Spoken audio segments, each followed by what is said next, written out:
Bagamat tayo po ay napakarami, bigyan po natin ng best clap offering ang ating Diyos na buhay.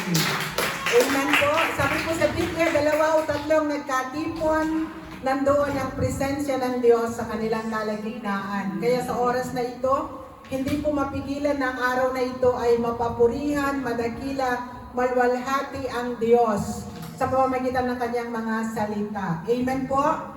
Sino po dito ang handa na sa blessing? Amen po. Handa na po ba tayo sa blessing na inilaan po ng Diyos ngayong araw na ito? So kung handa na po tayo, buksan po natin ang ating Biblia sa 2 Chronicles chapter 20. 2 Chronicles chapter 20, beginning basahin po natin ang verse 15 hanggang 20. Ang sabi po sa verse 15, sinabi niya, makinig kayo, Haring Josaphat, gayon din kayong mga taga-Juda at Jerusalem.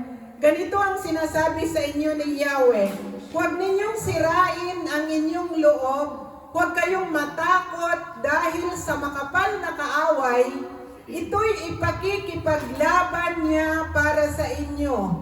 Harapin ninyo sila bukas, sapagkat aahon sila sa Sis. Matatagpuan ninyo sila sa may duluhan ng lambak, sa silangan ng ilang ng Jeruel. Hindi na kayo kailangang lumaban, manatili lamang kayo sa inyong pwesto at maghintay. Makikita ninyo ang gagawing pagliligtas sa inyo ni Yahweh, sapagkat siya ang kanyang kakampi, siya ang kakampi ninyo, kaya hindi kayo dapat matakot ni masiraan ng loob. Harapin nga ninyo sila bukas sapagkat si Yahweh ang kasama ninyo. Yumuko si Josaphat at ang buong Juda at ang mga mamamayan sa Jerusalem at nagpatira pa at sumamba kay Yahweh. Tumayo naman ang mga Levita sa angkan ni Koat at Kore at malakas na nagpuri kay Yahweh ang Diyos ng Israel. Ang Diyos po ang mapapurihan sa kanyang banal at makapangyarihang salita. Tayo pong saglit ay manalangin. O Ama naming Diyos na makapangyarihan sa lahat at sa kapangyarihan ng banal na Santong Espiritu, narito po ang iyong bayan, naninigluhod. Kinikilala ka, O Diyos, na aming Diyos. Kinikilala ka namin na aming tagapagligtas. Kinikilala ka namin na aming great provider. O Diyos, ang araw na ito, Panginoon, ay dakila, sapagkat sa kalagitnaan ito, Ikaw ay aming itataas, dadakilain, sasambahin sa Espiritu at sa katotohanan. O Diyos, pagpalain mong iyong mga salita, pagpalain mong iyong abang lingkod na maghahayag, Ikaw, O Diyos, ang matanghal, ako ay mababa ng napakababa, at ang inyong mga anak na makikinig sa araw na ito, O Diyos, ay mapagpapala sa pamamagitan ng iyong mga salita. Salamat po at ang araw na ito ay ganap nyo ng pinagpala at uuwi po kami, O Diyos, na dala-dala ang masaganang pagpapala at ang katagumpayan, kalakasan mula sa iyo. Salamat po, purihin ka, sambahin ka, dakilain ka. Ito pong aming dalangin sa pangalan ni Jesus. Amen and amen. Praise God! Sino po sa ating kalagitnaan ang nakabasa na po at nakakatanda ng istoryang ito? Pwede pong itaas natin ang ating mga kamay. Sa 2 Chronicles chapter 20, sa buhay po ni King Josaphat, na kung saan, ito pong chapter 20 ay, ito po ay si King Josaphat, na sulat po sa Biblia na siya po ay naghari sa loob po ng 25 years. At nung panahong ito na siya ay sasalakayin ng mga kaaway, ay nandoon siya po ay may mabuting kalooban bilang hari. At doon siya po ay ang bansang Juda ay sasalakayin po ng 3 bansa. So, ang isang bansa ay, ang sasalakay ay 3 bansa sa isang bansa, makikita na po natin automatically na sila ay powerless.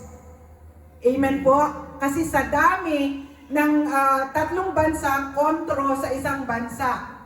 So, minsan sa ating mga buhay ay nangyayari din po ito kagaya po ni King Josaphat na minsan sa buhay natin kung kailan po tayo nagiging matapat at naglilingkod ng buong puso sa Diyos, doon po nagkakaroon ng attack sa buhay natin.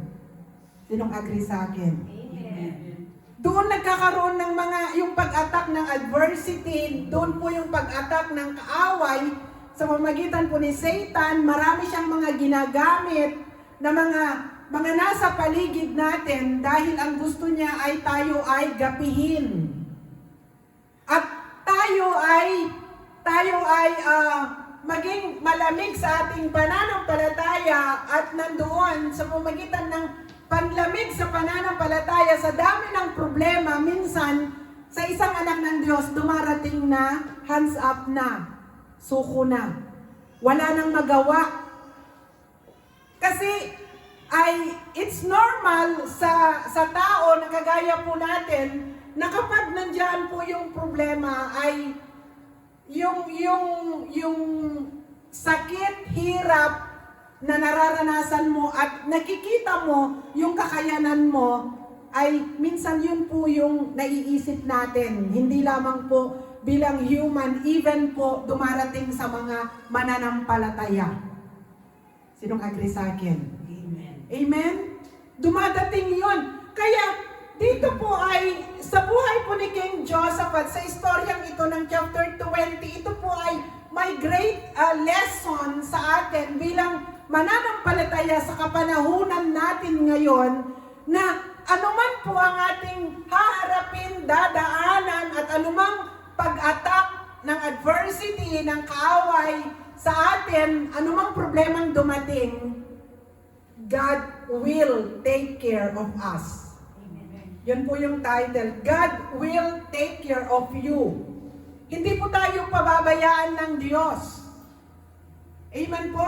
Kaya doon po bilang mga anak ng Diyos, yung physical eyes natin, kita na natin na hindi natin kaya ang kalaban, na minsan sa buhay po natin, ang battle natin ay napakarami. Ito minsan ito ay physical dahil may sakit, emotional dahil po sa relationship, at minsan financial dahil po sa nangyayaring crisis sa ating kapaligiran dahil tumaas po ang lahat ng bilihin, ng bayarin, pero hindi po tumaas ang sweldo. So miracle lang. Ang kailangan natin yung tawag dito ay yung pag-asa natin, yung pag-intervene ng Diyos sa buhay natin dahil we know and we believe na ang ating sweldo, hindi man ito nag-increase, pero ang biyaya ng Diyos ay sapat. Amen po? Kita ng mata mo na kukunti na, pero yung kukunting yun ay nagiging more than enough. Dahil ito ay pinagpapala ni Lord. Yun po yung magandang balita doon. Kaya dito po, paano po ang Diyos ay magkaroon po siya ng karapatan na tayo po ay pangalagaan.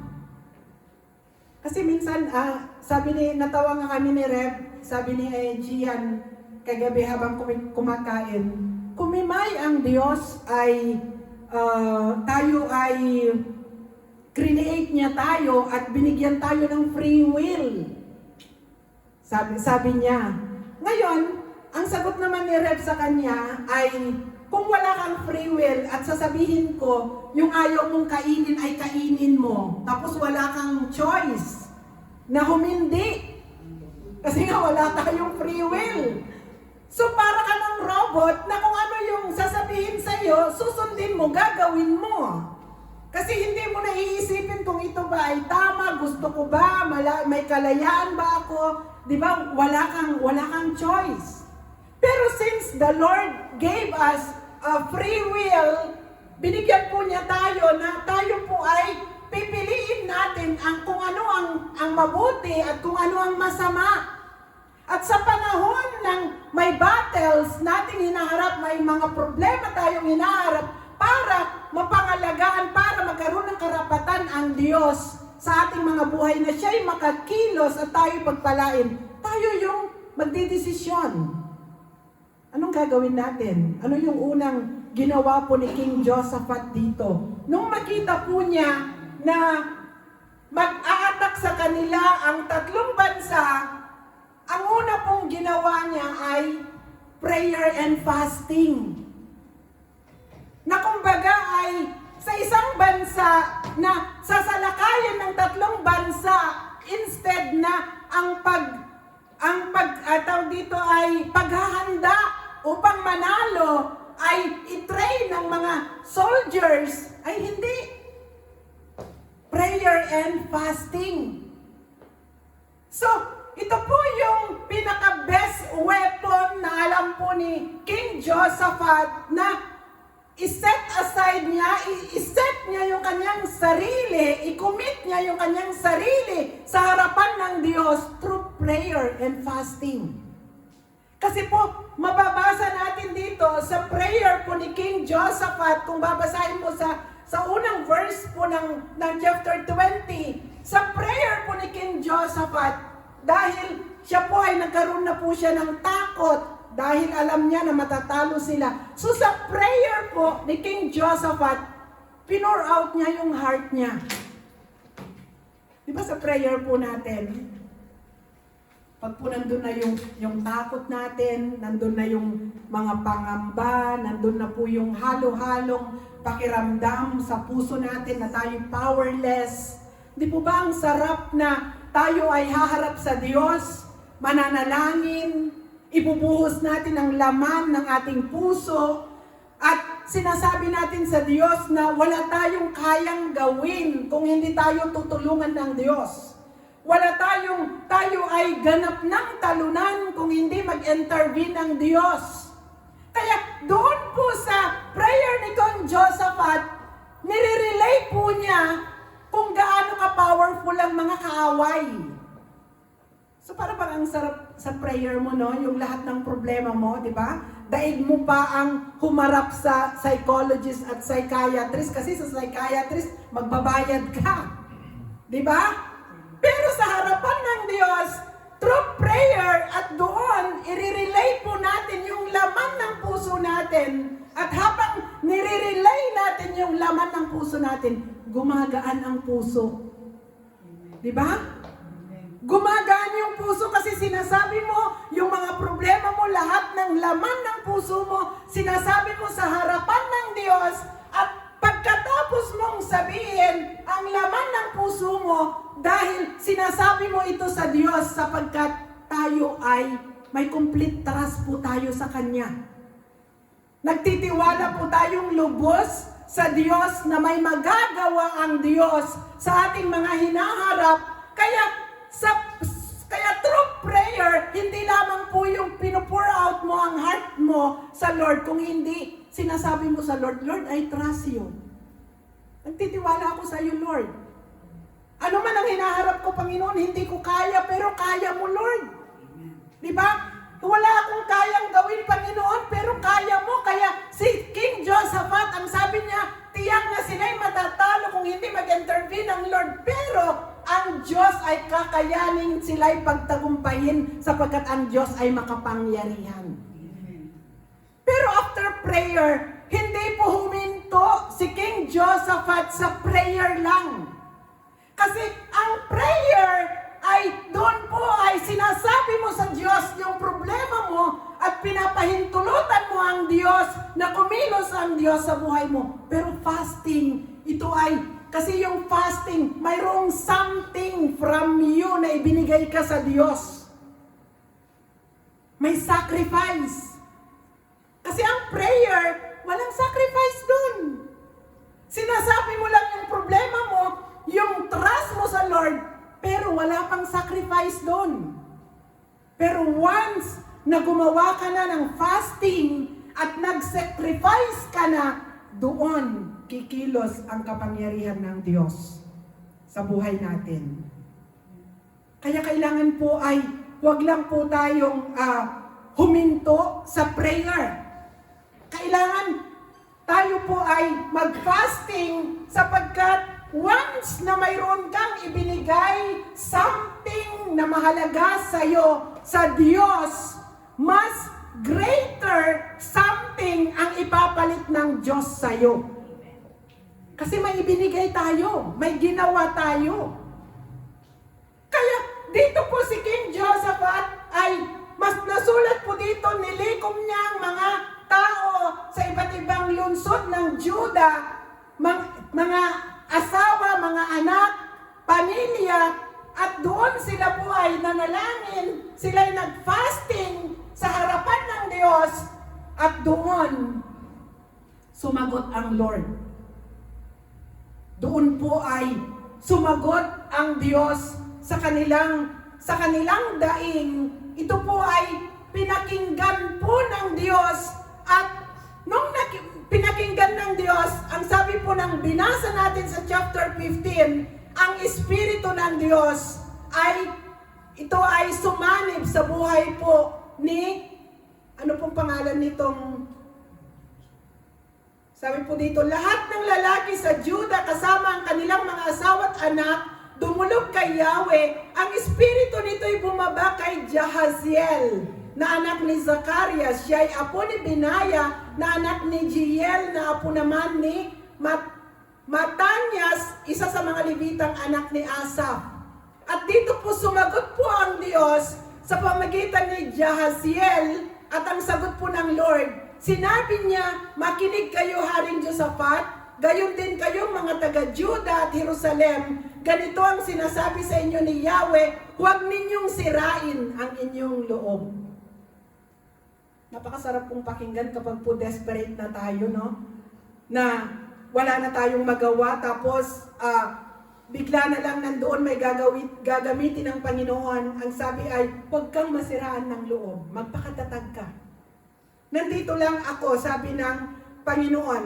Kaya sabi, huwag ninyong sirain ang inyong loob. Huwag kayong matakot dahil sa makapal na kaaway. Ito'y ipakikipaglaban niya para sa inyo. Harapin ninyo sila bukas sapagkat aahon sila sa Sis. Matatagpuan ninyo sila sa may duluhan ng lambak sa silangan ng ilang ng Jeruel.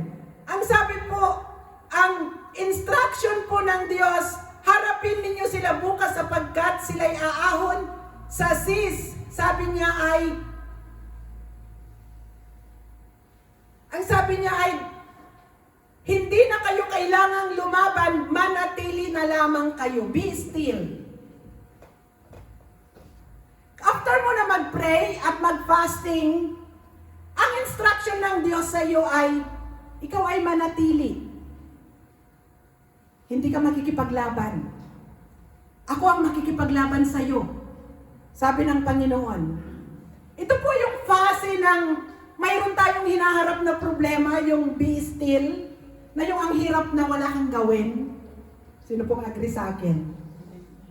Na yung para pag naggagalaiti ka na, pero sabi ng Lord, anak, be still. Wala kang gagawin. After mo na nag-pray, after mo na nag-fasting, just wait for the Lord. Be still. Sabi po dito, kasi po dito, ito po yung instruction ng Diyos kay Josaphat nang sabi bukas, sabi ganoon, harapin mo sila, ikaw ay manatili, wala kang gagawin. So ito yung pinakamahirap na harapin mo ang kalaban na ikaw lamang ay nakatayo. Nung hinarap po ni Nehemiah ang walls of Jericho, ano po ang instruction ng Lord doon? Diba? 6 na araw, once ay sila iikot sa walls of Jericho. Once a day, within 6 days, sa 7th day, 7 times. So, buti yun ay mayroon silang ginawa. Diba? Mayroon silang ginawa, pagkatapos nilang ginawa, sila ay nagpahinga. Napakalaga po yung magpahinga habang naghihintay. Diba? Kailangan pag sinabi ng Lord, be still, manatili ka, wala kang gagawin, ako ay ipaglalaban kita, huwag na po tayo yung magpursige na yung ating lakas ay gamitin natin para sa walang bagay. Napapagod tayo. Di ba doon po yun? Kasi doon, akala nila kapag sinabi ng Lord ng be still, anak manatili ka, akala ng marami, wala kang ginagawa. Pero may ginagawa ka. Ano yung ginagawa mo? Yung haba ng pasensya mo ay natites. Di ba?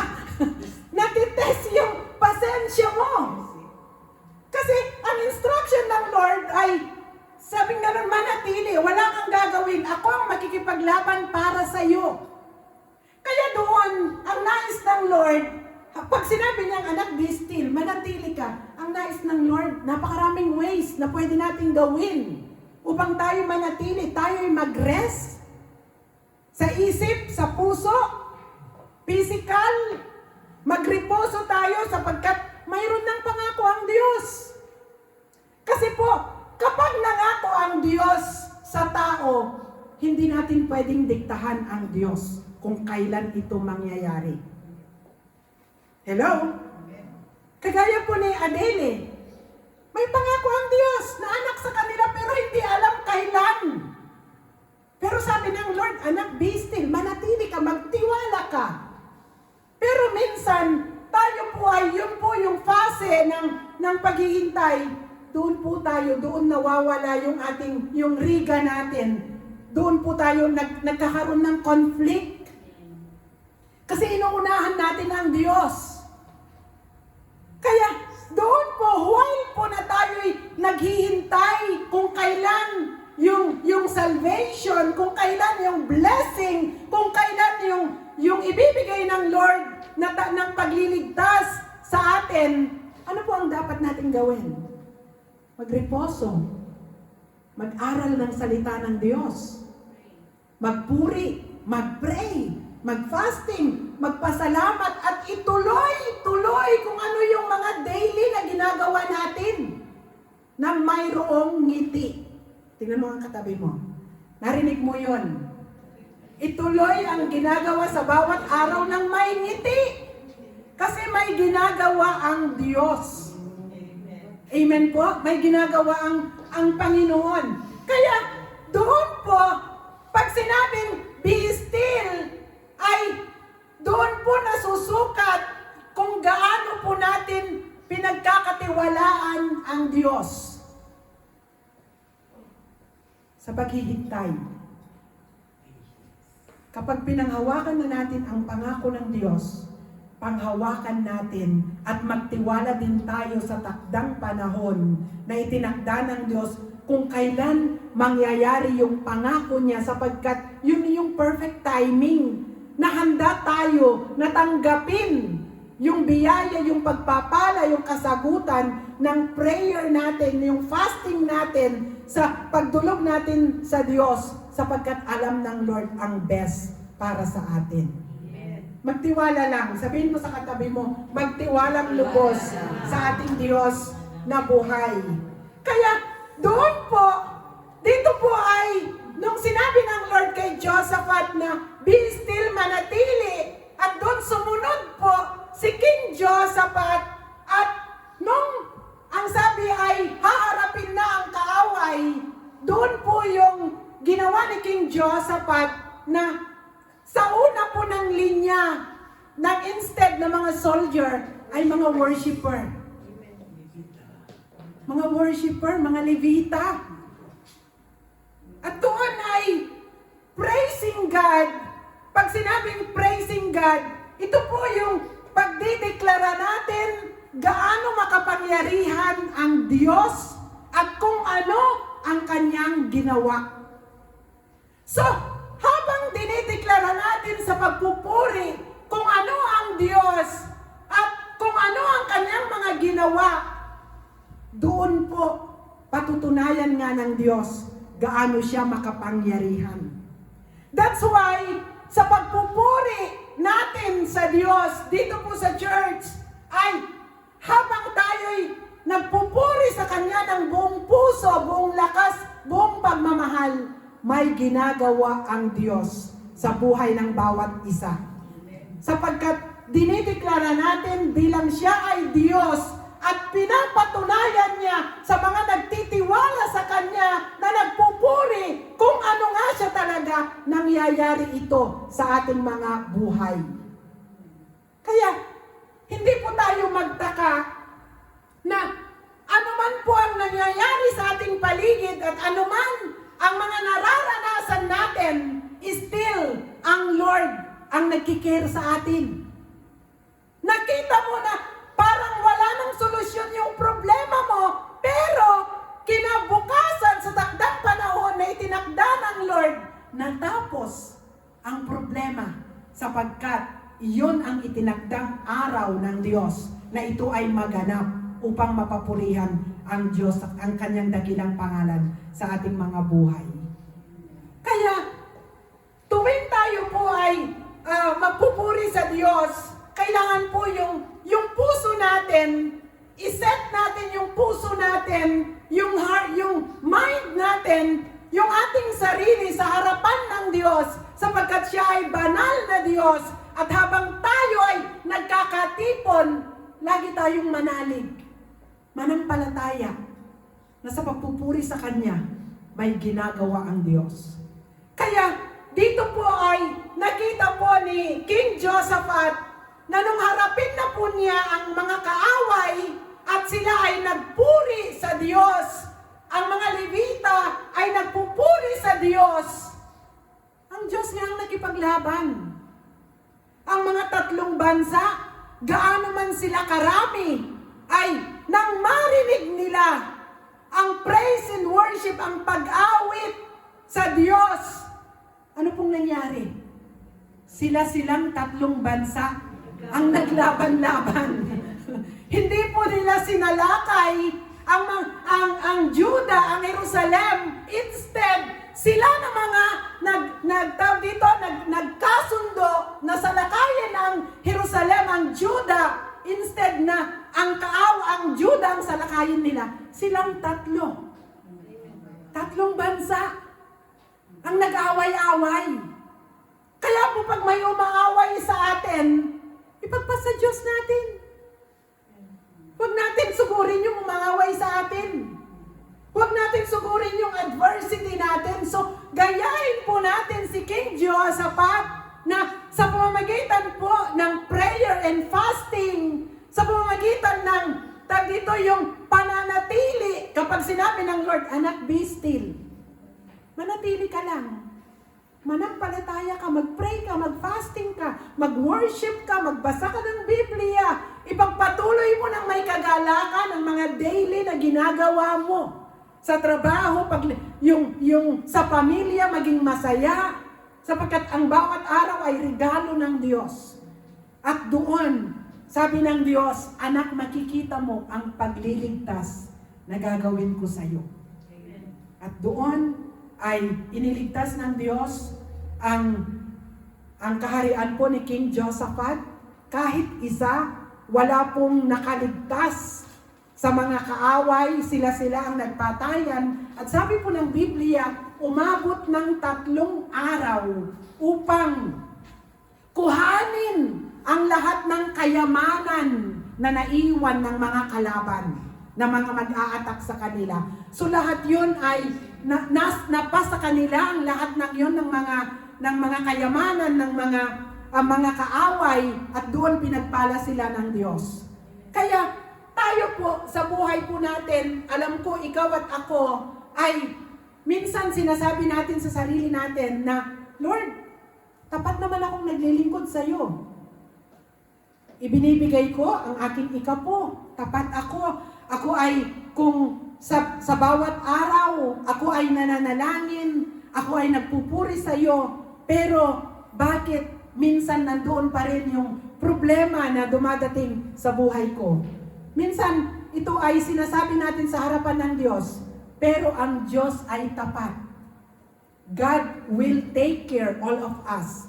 Lahat po ng ating pangangailangan, physical, emotional, mental, spiritual, financial, tayo pong lahat ay pagpapalain ng Diyos sapagkat ang nais ng Diyos sa buhay mo at sa buhay ko, siya ay maitaas, maparangalan at madakila. Kaya sa ginagawa po natin dito, kahit minsan nakikita natin na kokonti tayo, akala natin walang nangyayari, pero hindi ito makikita sa bilang. Kundi sa oras na itaas natin at dakilain at purihin ang tunay na Diyos, may ginagawa ang Diyos sa ating buhay, sa ating pamilya, sa ating ministeryo, at sa lahat ng ating tinatangkilik, sapagkat ang Diyos, kapag siya'y nangako, siya ay tapat. Kaya po sa araw na ito, I believe po sa istorya po ni King Jehoshaphat, ay ito po ay nagbigay po sa atin ng lakas, ng tatag, ng lesson sa atin, antas ng pananampalataya at nandun magdagdag ng pagtitiwala sa Diyos na anuman ang nararanasan natin, God will take care all of us and will bless us abundantly. Sapat ang kanyang grasya, ang kanyang pagpapala sa bawat araw sa ating buhay. Palakpakan po natin ang Diyos. Hallelujah.